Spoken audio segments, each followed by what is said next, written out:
Thursday, December 4th, 2025. Yesterday and today, the strangest things happened. It kind of like feels like a miracle. I want to share that. So yesterday I went to see my employment counselor who I hadn't seen for a couple of months. She'd been on vacation. And of course she asked how I had been, and you know, the month of November had been rough. I'd gotten sick for a couple of weeks, and after that I was not in positive habits. I was very, kind of not doing well. I was back into the negative habits of things that I had been doing when I was very anxious and depressed, like not checking my emails, not listening to my voicemails, and avoiding, watching YouTube a lot, just getting the bare minimum done, and just spending the rest of the time avoiding. But yesterday I saw my employment counselor, and I told her that I wasn't doing so well. And I started to just cry and cry and cry. And she was just exactly what I needed at that moment. She just let me cry and let me express myself.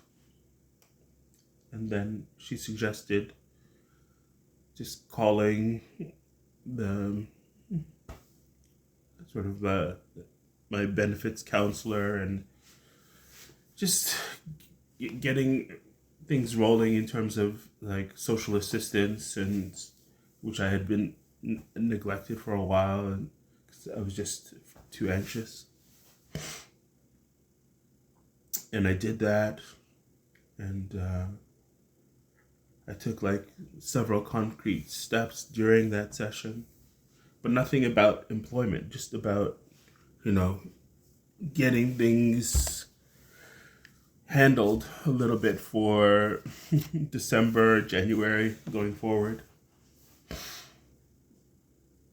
I'm kind of in a housing and income crisis.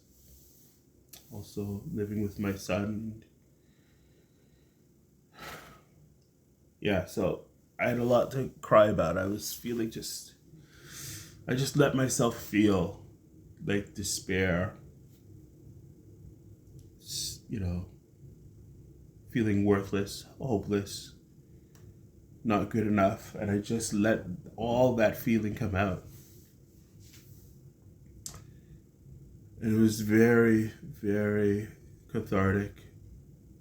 I felt better at the end of that. It's basically almost an hour of crying. And this morning I was able to get up and, stop avoiding in the morning.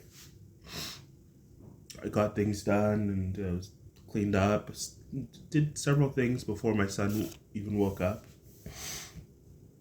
I got him to school early, and I had forgotten my headphones this morning, so I wasn't listening to anything. I was on my way back. I was just in my own thoughts. And I came to the conclusion that this morning I should try to call my brother, reach out to him, ask him for help. I've tried to do that in the past, and every time I tried to even broach the subject of how things are going in my life, good or bad, he'd always answer with these very short messages like, interesting, that's good, that's nice. Just one or two words all the time. Very rarely a full sentence. Never a paragraph. This is mostly through text, WhatsApp. And yeah, I always, he would often like respond in a way that I felt like, just when I tried to be kind of honest about like, I was feeling like, this, you're not interacting with me, you're not talking to me. It's always these short answers. Anything I try to talk about that I'm doing well, you just dismiss it. I tried to tell him that I just felt there wasn't a real interaction or conversation going on between the two of us. And he was, from my perspective, he responded very angrily and dismissive, and he said, "Oh, we're totally different.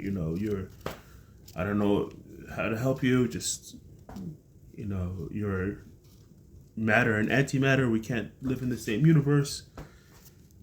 And I just felt from the text so rejected and abandoned from him. And that caused me in the past to get into a bit of a spiral of negative thought and self-attack, self-hate. And I was in the funk for a while, and it was hard to get out of it. So I stopped trying to communicate with my brother for a long time. It's been a couple of months at least. September, I think, was the last time. And maybe 3 months.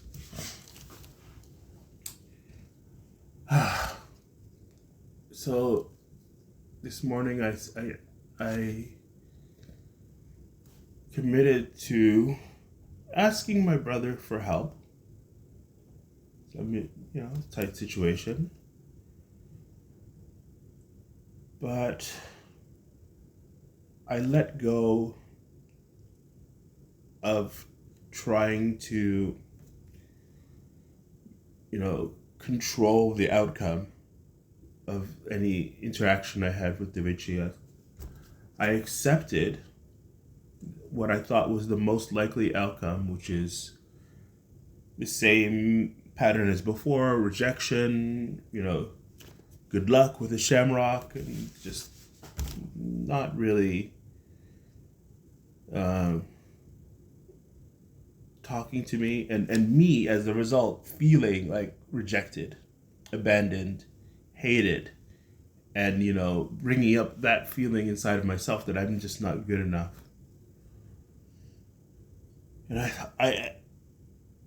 I thought that was the most likely outcome, and I accepted it, and I even welcomed it. I even said,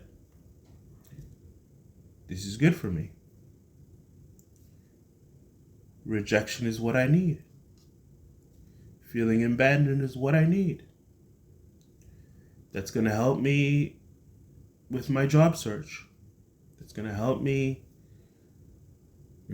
put together my own business, or, my own classroom, my own way of earning money. Because of course there's going to be a lot of rejection if I try, no matter what I do, actually, probably.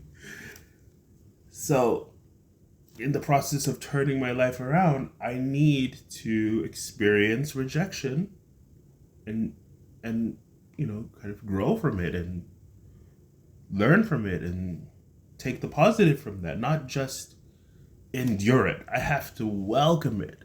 I have to love it. That pain is growth. That pain is something healing inside of me. So, yeah, I felt scared about calling my brother. But when I got home, pretty much the first thing I did, I got on my phone and I made a video call to him. I expected, he's probably too busy to answer, and I would send a text instead. But I would at least try to video call him. To my surprise, he answered, and he spoke to me for a long time, and he was very genuine, open, kind, and so was I. Like, I was not like judgmental about what he said, or I wasn't thinking about me, or my reaction to this. I really noticed things about him, and I appreciated the things that he said, and I'm like, wow, that's really excellent. And it's not out of like a manipulation because I need his help, but I actually paid attention and was open to whatever he was saying to me. And I saw a lot of connection. He was talking about his struggles with food, and how one technique he was using was to kind of welcome the cravings and look at them as a positive thing. And I saw the parallel with me. Like, that very phone call was the same thing, that I was feeling afraid and abandoned and all this stuff that I expected to feel. And I'm like, no, that's a positive. That's growth. That's improvement. That's a gift. So I really felt connected to my brother, something I haven't felt for a long time. It's been months since I felt that connected to him. Yeah, I think I remember the last time I did feel that way. Yeah, maybe in February I talked to him. Yeah, and there was a moment like that. And yeah, it was just very positive interaction. And I didn't have a chance to ask him for help. Financial help is what I needed at the moment.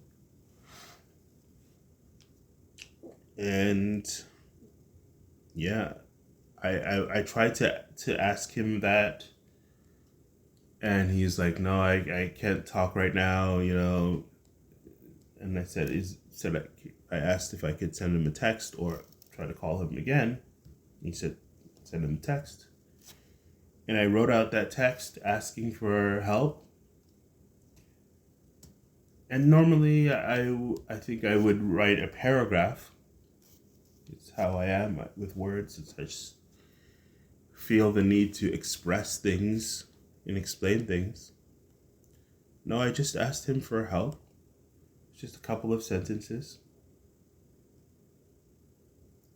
Didn't explain like how I was feeling and how scared I was and all this other stuff that I usually would say, or explain why I needed the help, or any of these things I didn't do. Just asked for help, and I just let that be. That practice be the practice. I know most likely thing is, one or two sentences, good luck, shamrock, done. But that's not what happened. To my great surprise, he said something totally different, and I want to read it. Just what he said to me, just for posterity.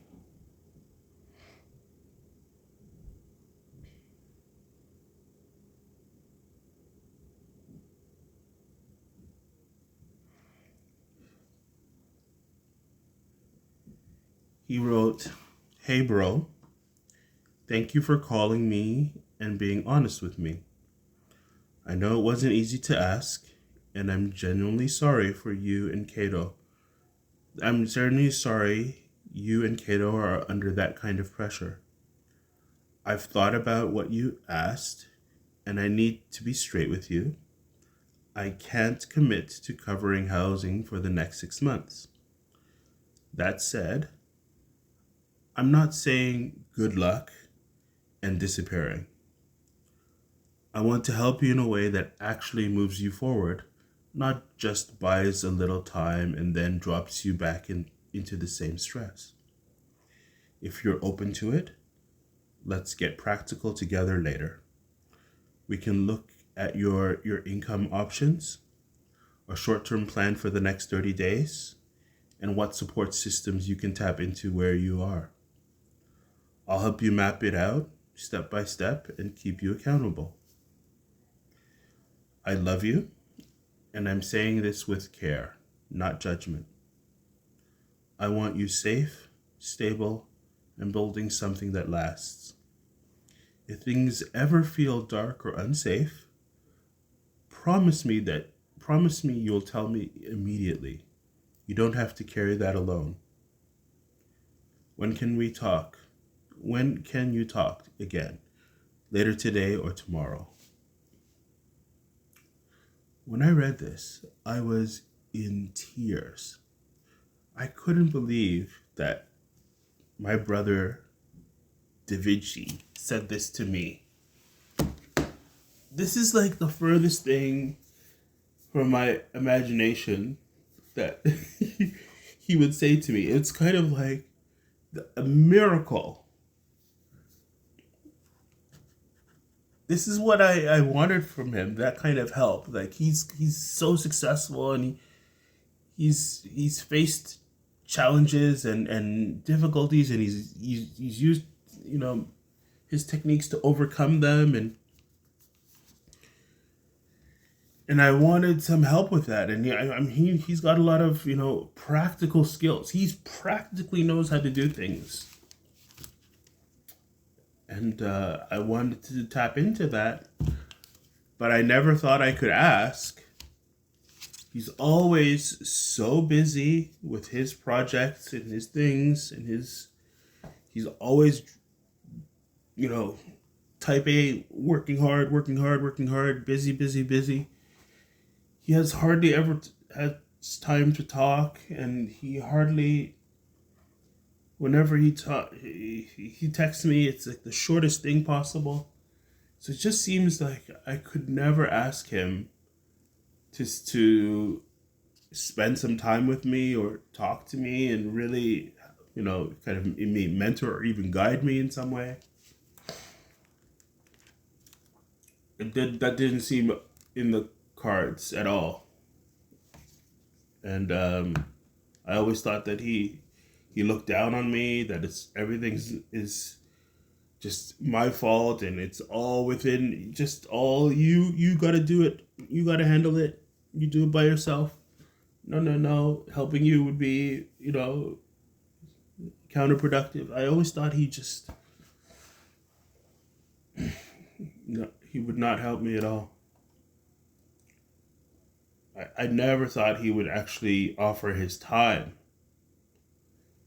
His time is extremely valuable. I mean, people would pay thousands of dollars for an hour of his time. I'm sure that he'd get a lot of people who would do that. So I really didn't think he would sacrifice anything for me. Just because I thought he didn't, from his perspective, it's wasted energy, wasted effort, wasted money. He doesn't want to spend anything on me. I thought that. And I was wrong.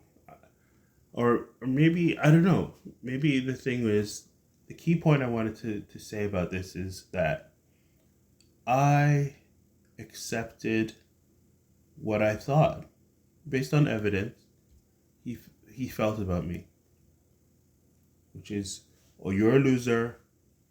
Stay away from me. If you don't need any encouragement, you got to solve it on your own. Goodbye. And I thought, okay, that's what I'm gonna get. Just constant rejection. Don't talk to me. Talk to the hand. This is what I thought was gonna happen. And I'm like, okay, I accepted that. I accepted that. I thought that's what was coming. And I asked for help anyway. I said, okay, I'm going to feel bad after talking to him. After asking him for help, I'm going to feel terrible. I'm going to feel more alone, more abandoned, more unworthy, more self-hate, attack, shame, despair. More. It's going to feel worse. And I'm like, bring it on. That's what I need. I need to feel that again and again and again. And then that's it. There's a gift in feeling bad.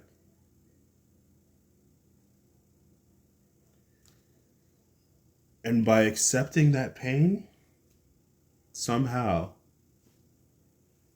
the universe moved in some way and Da Vinci offered me his help. Now, I don't know what's going to happen going forward. I know that, now that he's offered his help and his time, that creates a certain amount of expectation. I'm just going to try to again and again feel that lesson of accepting negative emotions. They're going to come again. They're going to happen when I talk to Da Vinci. They're going to happen when I deal with my brother. And I'm going to feel bad. And that's okay. That's what I need. It's a gift. I want to feel bad because I know I'm going to grow. I'm going to get better by doing that. So that's my lesson for today, I guess, is just not just accept feeling bad, welcome it.